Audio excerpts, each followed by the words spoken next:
Christian revival, belief in God triples amongst 18 to 24-year-old. Amen. And this is in Britain, by the way. So let's go to page 14 and see what these guys are doing in the UK, because we had some issues with the UK this past week. Apparently, they're not fans of Menect in the UK, and the Times wrote a story about this. But let me go to the story here for you guys. Here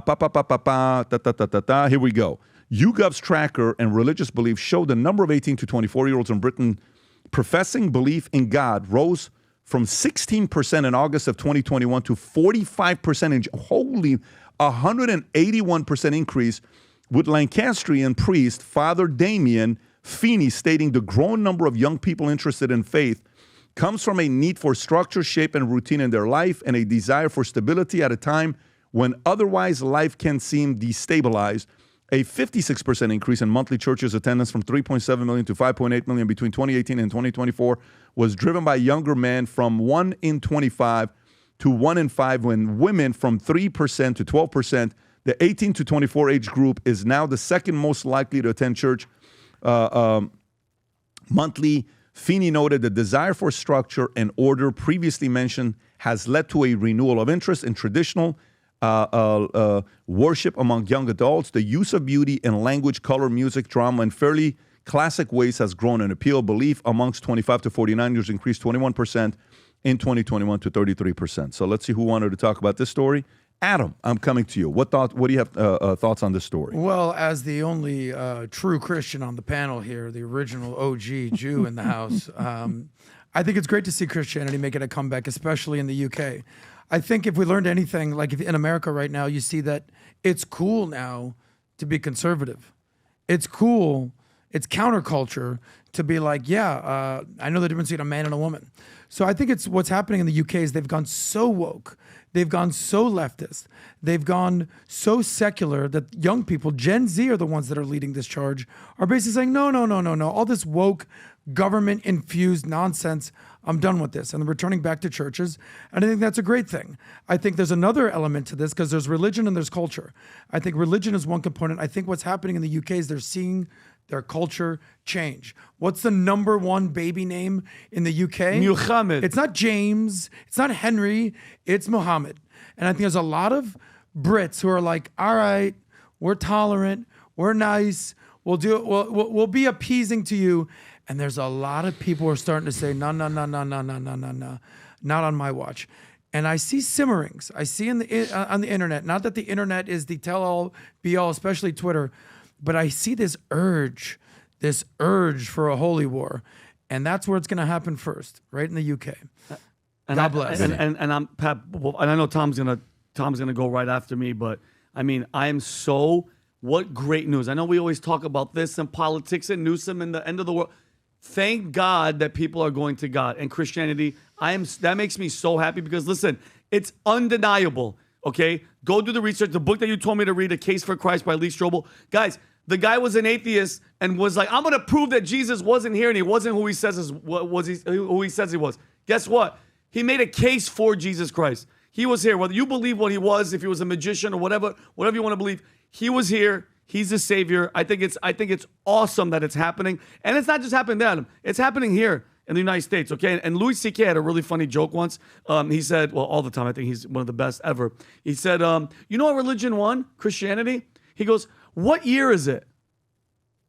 2020. It was 2022. He goes, like right now, it's 2025, right? Since when? We all keep the date, everybody, Muslim, Buddhist, of when Jesus Christ died, okay? And I think it just proves how real. There's a battle right now, bro, with evil. Tom, was it Ephesians chapter 6, verse 12? For we wrestle not with flesh and blood, but principalities against powers and rulers of darkness of this world, against spiritual wickedness in high places. Guys, the table is set, okay? And which side where are you going? And I think that the darker it gets, the brighter truth stands out. And I'm telling you guys, from personal experience, Assyrians and Armenians like to have a battle of who were the first Christians. There's something going on in the world, and I'm telling you, the better my life has gotten, the more truth, I'm telling you, Adam, it's going to God and going to Jesus Christ, because I'm telling you right now, especially with all this stuff that we talk about, Epstein and this and that, the only accountability factor is going to be God, period. That makes me sleep well at night because I go, if it doesn't happen here, he's going to hold everybody accountable. Are you saying that Assyrians and Armenians Were the battled for who the first First Christian was? I think Armenians actually So have is a this good... is this your jihad, Pat? Your struggle, your internal struggle between Assyrian and Armenian? Who was the first It Christian? might have You're been. both. I think it might be Armenian. Here's what I know Armenia for a was the fact. first I know Armenian. for a fact one of my bloodlines was That's- first. so he's for good. me, I'm good. Yeah, you're good. Armenian and Yep. Assyrian. But let me go to this. Let me give some thoughts on this, and then we can get to the next story.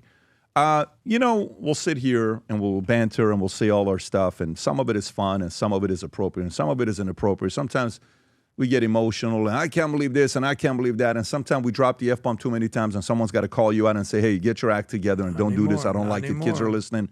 And by the way, sometimes we say things to people and we take personal shots, which I don't like, because I want to talk to a lot of these guys. Like, as much as I don't agree with Newsom on politics, I want to sit down and have a conversation with them. I have nothing personal against the guy. He does what he does. He's got a family. He's got kids. He wants to be a good father to his kids. There's nobody that's not trying to do their best in their lives for the most part. The benefit of God entering my life and me becoming a Christian, the biggest part of it was that you had to learn forgiveness. And you had to learn that as much as you try to judge everybody else, hey, brother, you have a lot of stuff and a lot of things you did wrong that you screwed up with. That we have to get on our knees. The other day I'm with the boys, Tico and Dylan, and I said, guys, whatever you do, pray a little bit longer tonight. And I get on my knees and they're sitting there with me. They're like, something happened, Daddy? There's something. I said, just pray a little longer today. Just pray a little longer today. Talk to God. And I sat down and I'm having the conversations. I wouldn't be who I am today without God in my life. I've said this so many times, and I'm so comfortable saying it, the fact that I'm a nobody without him, just a regular guy. I'm sitting there the other day at the cigar lounge with one of our founding members who's saying stuff to me about, well, let me tell you, what about God this, and what about God that, and what about God this? And I said, listen, bro, when I think about God, I don't think about the judge pastor that you're going to hell God. I look at it in a completely different way. I know I desperately need God. He changed my life. My life doesn't make sense. I can't believe I got lucky enough to get a green card to come to America legally. I can't believe I met a Jennifer Hudman that's now my wife, that gave me 4 kids who are my 5 favorite human beings in the world when I'm around them. I cannot believe somehow I got lucky enough to get a job at Morgan Stanley Dean Witter after the Army, not having a 4-year or a 2-year degree, and a Dave Kirby, who I keep talking about him. I haven't seen this guy since 2002. Dave Kirby gave this guy, a regular guy, a job at Morgan Stanley Dean Witter, who didn't have a 4-year or a 2-year degree, when I was going up against another girl named Solmaz Rashidi, who was brilliant, got a 1560 on her SATs, ran a nightclub in Berkeley, did a 4-year program in 3.5 years, sharp as hell. It was so great sitting next to Solmaz because she was you knew she was going to do something big in her life. You just knew it. And we sat there at the same cubicle and going back and forth, and somehow I got a 78% on my Series 7 the first time I took it, and I stayed in the financial industry, then went into the insurance industry, and then this happened. Then a Life Now podcast, you guys listening to us? What? Vault conference, nearly 10,000 people to come with their husband, wife, and kids, and 21-year-old guy goes and watches Tony Robbins at, what do you call it, at San Diego Convention Center, at Long Beach Convention Center, and now he's doing 2 hours. We're going to have some massive announcements we're making at the Vault. This guy, this regular guy, you telling me I deserve this? I don't know about that. So somehow, some way, that favor changed this guy's life. He made me, as much as this doesn't make sense to you, to the people who know me, my dad would know this, he made me softer. My heart, deep down inside, there is rage in here. There is so much rage in this. And he just said, hey, man, these things are not on you. I got this. You go do all the other stuff. It's like, all right, I got it.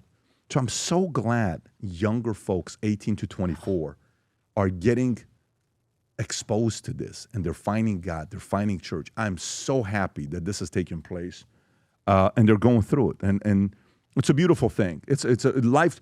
Who said this? Somebody said this. I think it was Johnny Cash. Being a Christian is one of the hardest things to do, or something like that. Rob, can you pull up what Johnny Cash said about being a Christian? Johnny Cash, Christian. He said something, quotes quotes, if you can just type in, he said something about being a Christian. Being a Christian isn't for sissies. That's what he said. It takes a real man to live for God a lot more than to live for the devil. It is hard. Of course. It is hard, guys, to do this. So, anyways, life-changing. Happy for those guys in UK, and I'm happy for all the other guys in America that are doing the same thing as well. You can officially go to the PBD Podcast Circle on Connect, and you have the option of having 3 different categories. Category 1, you simply get to get the notes for free. You don't pay for it. It's tier number 1.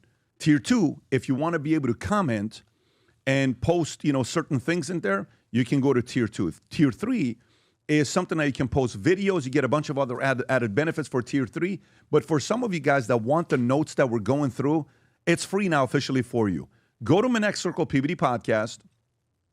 Find it, download the app, go to it. Every single time we do the podcast, you get the notes. You can follow through with us while we're going through all these notes, the addendum, the stories, and some of the stuff that we don't even cover for free. So download Connect, go to PBD Podcast Circle. You choose to do freemium or comment or videos, totally up to you. You'll at least get the notes. Next, a lot of you guys were asking about, we hadn't done a new series of signing the books, schedule, craziness, call it whatever you want to call it.